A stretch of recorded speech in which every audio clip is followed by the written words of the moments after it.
a sua salvação. Ou seja, a salvação em Cristo, que eu e você desfrutamos, não é só esse tanto maravilhoso que você tem. Não é só esse tanto super maravilhoso que eu já tenho, com décadas e décadas de salvo por Cristo. A salvação é muito, muito, muito, muito mais. Muito mais, muito mais. Valorize a sua salvação. Certamente os irmãos se recordam daquela frase, antes de ler o versículo, do apóstolo São Paulo, onde escreveu aos Filipenses. A epístola aos Filipenses é chamada uma das epístolas da prisão. Ele encontrava-se naquela época aprisionado em Roma por causa do Evangelho. E imagine uma pessoa, se Paulo não fosse um homem da envergadura espiritual dele, como ele se sentiria na prisão? Está vendo? Adiantou eu ser crente, adiantou eu ser pastor, adiantou eu ser missionário. Veja em que foi que deu. Mas nada disso, ele estava ali alegre, jubiloso, porque estava no centro da vontade de Deus. E naquela epístola, no capítulo 2, há um ponto onde ele diz aos Filipenses: operai a vossa salvação. Eu suponho que você já se deparou com esse versículo. Por favor, não mexa com ele agora. Mas ele disse aos Filipenses: operai, ou seja, põe em prática. Como quem diz assim, dinamize a sua salvação. A salvação não é só esse tanto maravilhoso que nós já temos: o perdão dos pecados, livramento da condenação do inferno, e todas essas maravilhas, a cura divina, o batismo com o Espírito Santo, a vida vitoriosa em Cristo, vitória sobre o poder do pecado, enfim. E ele disse aos Filipenses: operai a vossa salvação. Ou seja, a ação de Deus no crente, no salvo, não é compulsória. Não é compulsória. Deus não obriga nada. É preciso que o ser humano faça a sua parte. Então, vamos ler o versículo de Lucas, capítulo 15. É um dos versículos da parábola do filho pródigo. E o versículo 31 diz assim: e ele, quer dizer, o pai, e ele lhe disse: filho, tu sempre estás comigo, e todas as minhas coisas são tuas.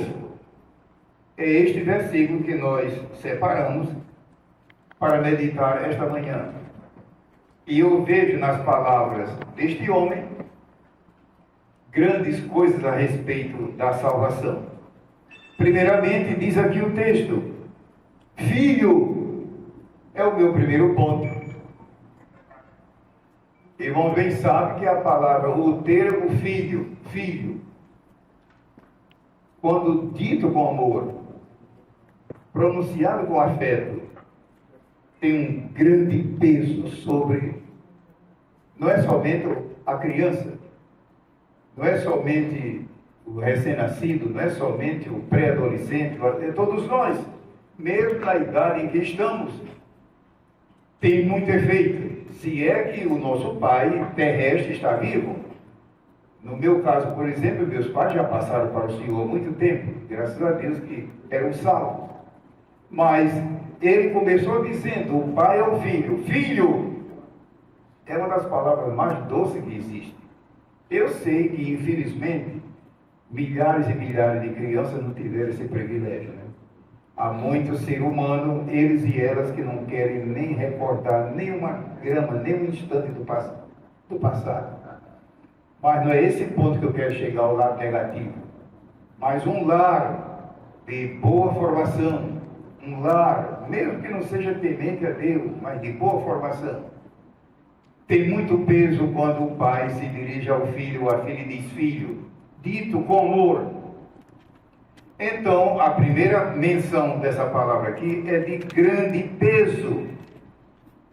Nós que não éramos nada de filhos, devido à queda adâmica lá no Éden, e depois a história que os irmãos bem conhecem, não só descrita na Bíblia, observada por nós na mídia, enfim.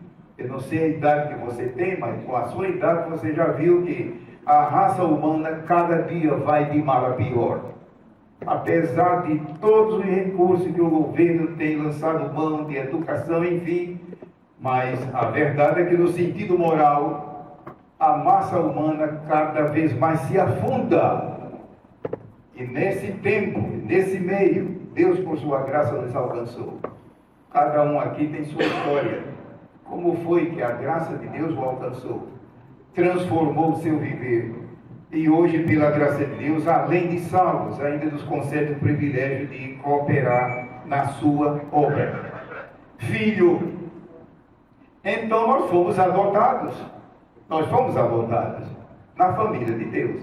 Termo filho é um termo altamente familiar. É verdade que a gente pode usar o termo filho no sentido figurado, mas não é o caso aqui. Esse rapaz era de fato filho daquele senhor da parábola. E nós, espiritualmente, fomos feitos filhos de Deus. E temos o privilégio de ter o testemunho do Espírito Santo com o nosso espírito, como diz lá em Romanos.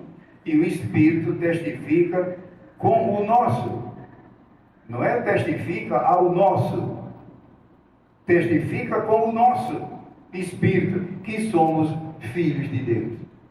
Então, graças a Deus, ou seja, quando uma pessoa aceita Jesus como Salvador, por convicção do próprio Espírito, não há necessidade nenhuma do pastor dizer depois: meu filho, minha filha, você sabia que você agora é salvo? Pode ver, você precisou desse testemunho? Nem eu também. Lá dentro, na mesma hora, o Espírito Santo dá o testemunho.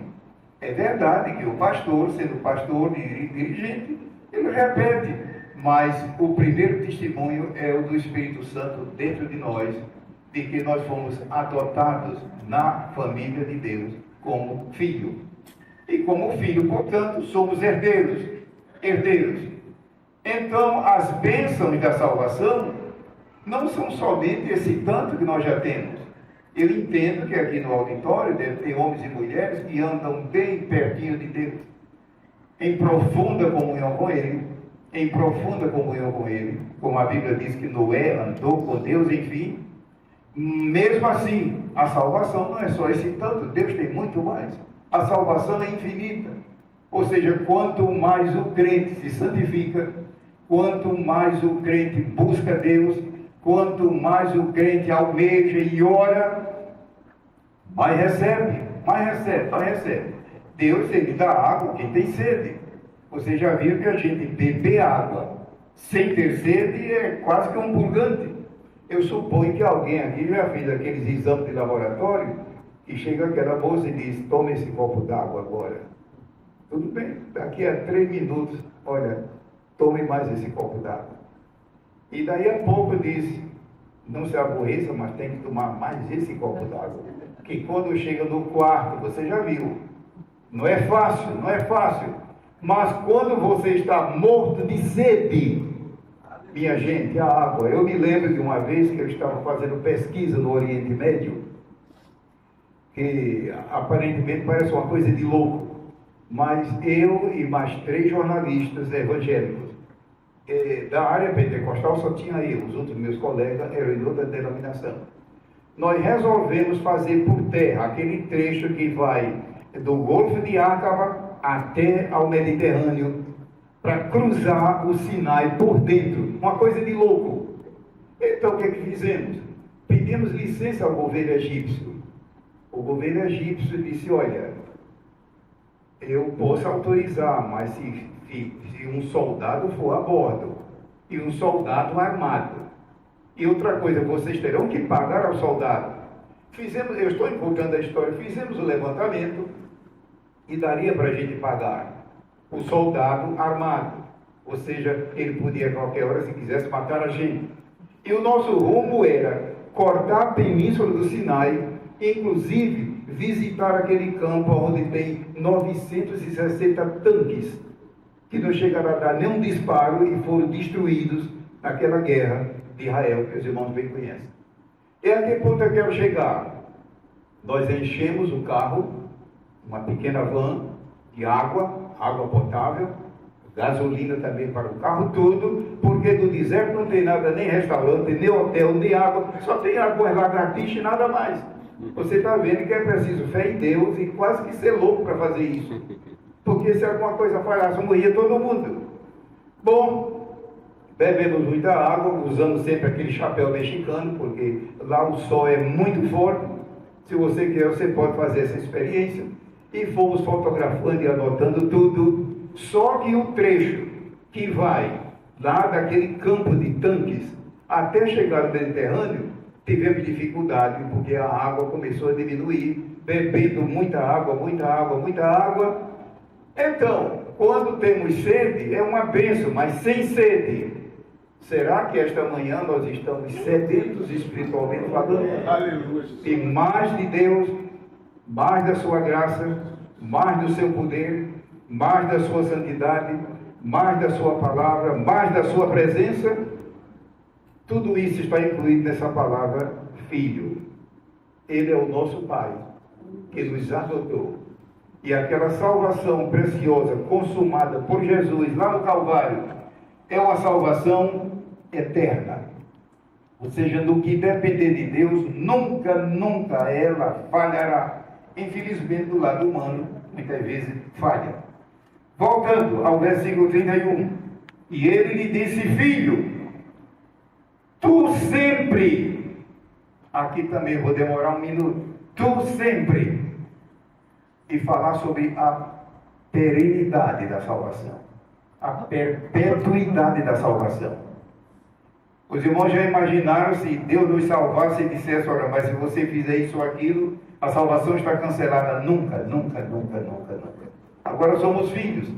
Uma coisa era o nosso pecado como incrédulo, mas agora é pecado doméstico, pecado de casa.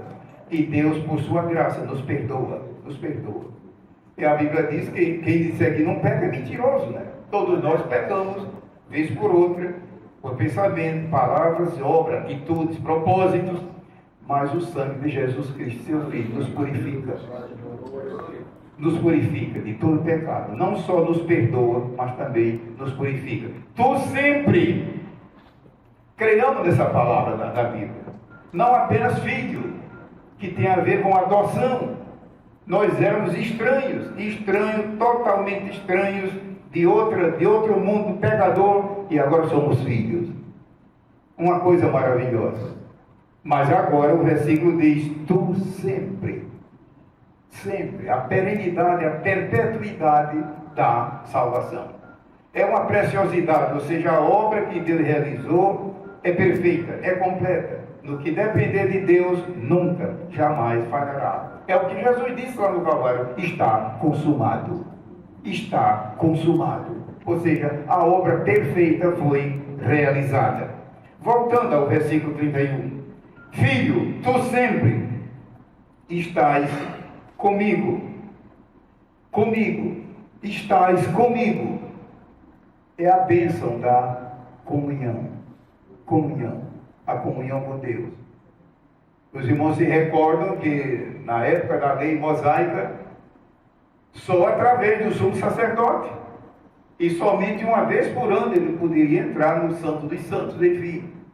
Mas diz a palavra de Deus, nós sabemos por experiência que agora temos ousadia pelo sangue de Jesus de entrar no Santo dos Santos.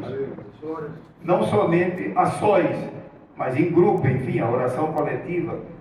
E eu creio que muita gente aqui tem essa prática maravilhosa de ficar tempos e tempos a sós com Deus. E é uma bênção. Tu sempre estás comigo. A bênção da comunhão com Deus. É tanto que na vida do crente, quando essa comunhão é interrompida por alguma razão, é um sofrimento muito grande. Porque às vezes Deus prova o crente. Deus chega a provar, que é para a pessoa poder dar valor, valorizar a salvação. Infelizmente, a nossa vida cristã, às vezes, aqui sofre percalços, né? E Deus nos prova, mas a palavra continua de pé. Comigo, estás comigo. E nós com Ele. Mas o principal é Ele comigo. Ele comigo, dá-me graça para eu também estar com Ele. estás sempre comigo. É uma bênção o amor de Deus. O auditório aqui se recorda que lá no Éden, quando Adão pecou, aliás, quem pecou primeiro foi Eva, Adão pecou depois. Só que na hora de Deus acertar a conta, ele chamou primeiro Adão, mostrando que ele era o principal responsável. E a Bíblia diz que Deus se aproximou dizendo: Adão, onde estás? E veja, ele usou o nome, onde estás? Ou seja, Deus, se não fosse esse Deus amoroso e grandioso e maravilhoso que é, ele teria dito: fiz tudo, criei o universo e tudo, e por fim criei o homem, e agora ele fez isso? Ele agora que cuide de si. Mas Deus buscou, ou seja, não foi o homem que buscou a Deus, foi ele que nos buscou. E o que é que nós vemos na Bíblia de Gênesis e Apocalipse? Certamente os irmãos conhecem os livros históricos, e os poéticos, e os proféticos, e enfim, é sempre Deus em busca do homem, e o homem dando as costas. É Deus em busca do homem, e o homem dando as costas. E o Novo Testamento? O Novo Testamento já é Deus em pessoa, da pessoa do seu Filho, em busca. E como é que termina o Apocalipse? Quem tem sede, venha e beba de graça da água da vida.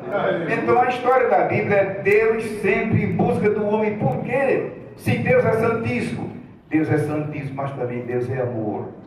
Deus é amor.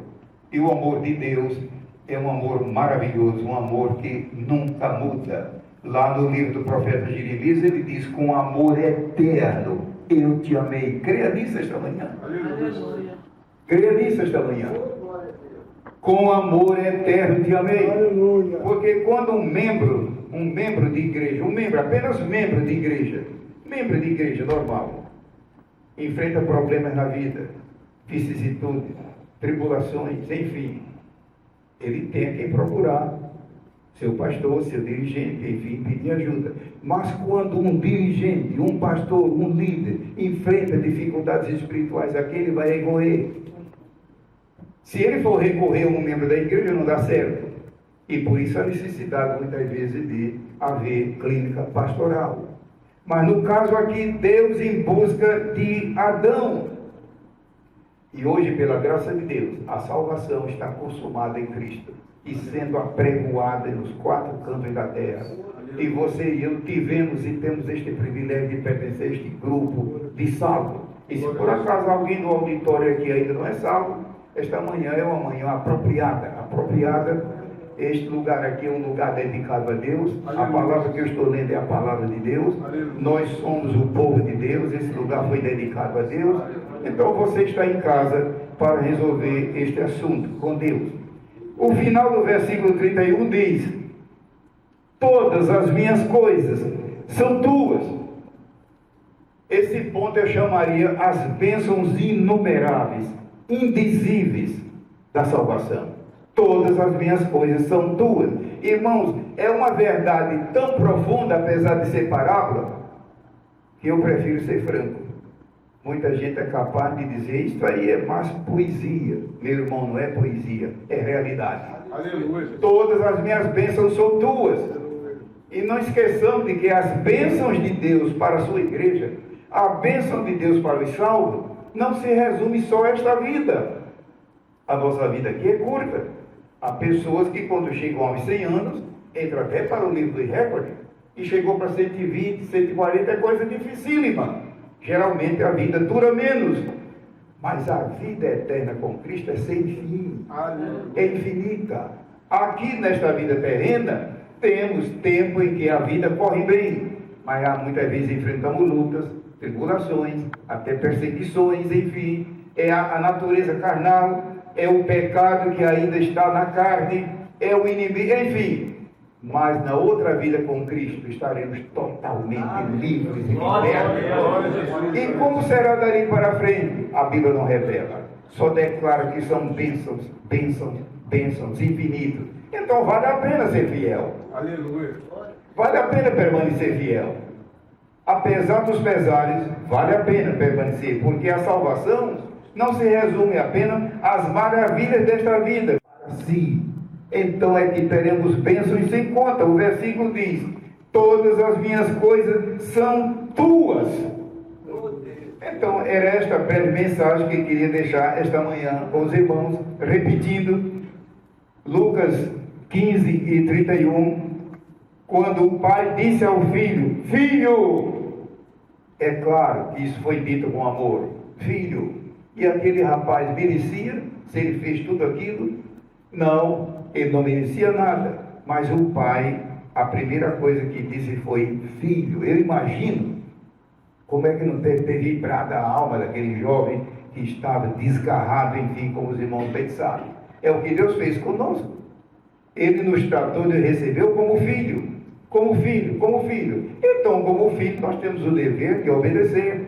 Temos o dever de obedecer.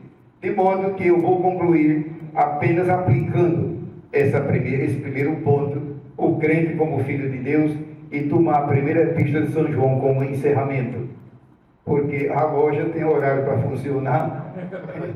E a loja hoje é sábado, eu acho que os irmãos fecham aqui meio-dia, não é isso? Uma hora. Então eu devo também ser breve. Mas vou pedir que quem tiver a Bíblia, e por favor queira abrir, na primeira epístola de São João, o encerramento. Filho. Filho. Essa bênção da filiação com Deus é infinita. Em 1 João capítulo 2, observe o que diz: meus filhinhos. Eu não vou ler o versículo todo, só essa parte. 1 João 2 e 1. Meus filhinhos.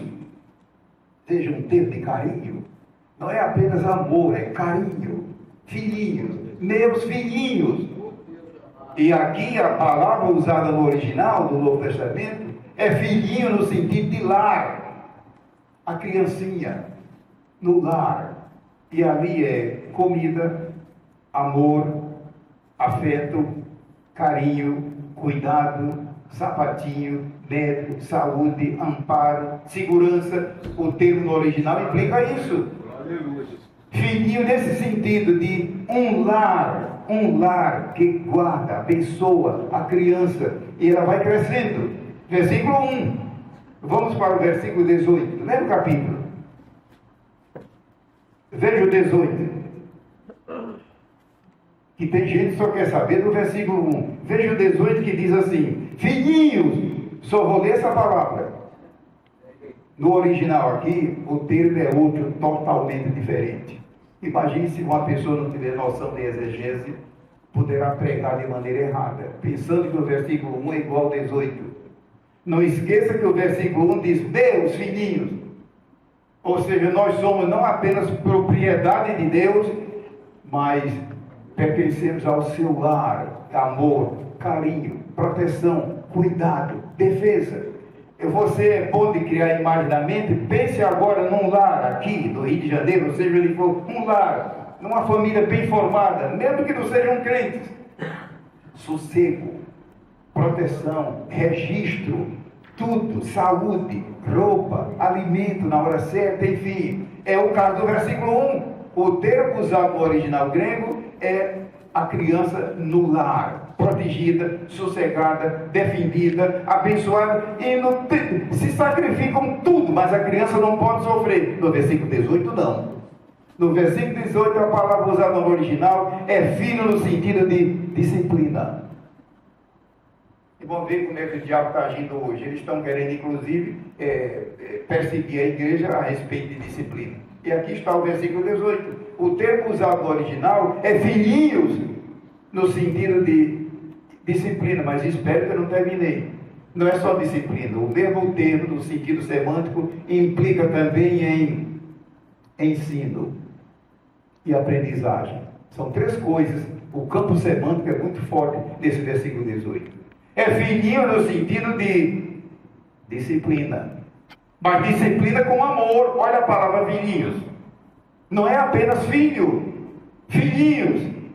E todo mundo sabe aqui que quando Deus nos disciplina, disciplina com amor. Qual é o filho que o pai ama e não corrige? A Bíblia diz. Então, meu irmão, minha irmã, quando você enfrentar alguma tribulação, se não é tribulação porque eu e você temos culpa, deixe na mão do Senhor. Deixe na mão do Senhor. Ou seja, Deus está segurando, como ele entender, porque Quem sabe o tempo que o vaso fica no forno é o oleiro, não sou eu. Eu sou apenas o barro. Aleluia. Ele é que é o oleiro, nós somos o barro. Mas no versículo 18 é filhinhos, no sentido de disciplina. Mas disciplina com amor. Mas não é só disciplina, é ensino. Quem é que vai ensinar? É aí que eu insisto com a família. Na minha igreja, eu trabalho nessa área também. Ou seja, por que a igreja, nossa igreja, minha igreja, sua igreja, não investe mais na família, inclusive na área de pessoas que vão casar, rapaz e moça, não sei quem vai casar, saberem, aprenderem, entenderem que é preciso saber criar, mas não é só ensinar, o mesmo tempo também implica em aprender. É claro que a pessoa só pode aprender se alguém ensinar. Então, no versículo 18, filhinhos, pode ver que é um termo carinhoso, no sentido de disciplina amorosa, filhinhos, mas não é só disciplina, é ensino por alguém e aprendizagem por parte da criança. Inclusive, nesse versículo 18, quem sabe se aqui no auditório não tem algum irmão que é pediatra. A palavra pediatra vem do versículo 18. É uma curiosidade. É uma maneira de dizer que não há nada novo debaixo do sol. Grande coisa a palavra pediatra. Está na Bíblia toda a vida. Não há nada novo debaixo do sol. O versículo 18 é a palavra que deu origem ao termo pediatra. Então, irmãos, estamos encerrando essa. Agradecemos ao irmão Bill o privilégio de nos conceder a oportunidade. Desculpe também a minha voz um pouco falha devido ao resfriado, mas a primeira coisa que o pai disse ao filho não foi: todas as minhas coisas são tuas. Ele disse no final, no princípio foi: filho, e certamente com muito amor, com todo o amor que ele tinha, e certamente até com lágrimas nos olhos, de tanta comoção, o filho perdido que voltava. Filho, mas pulei para 1 João, onde aparece novamente a palavra filhos. Só que no versículo 2 e versículo 1 é filhinhos no sentido do lar. O lar. E nós temos esse lar aqui na terra. Qual é o nosso lar espiritual aqui na terra? A igreja. A igreja. É claro que eu estou falando da igreja de Deus.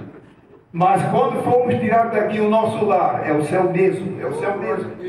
Mas no versículo 18 é filhinhos. Só que no sentido de disciplina. A criança precisa de disciplina, mas disciplina com amor.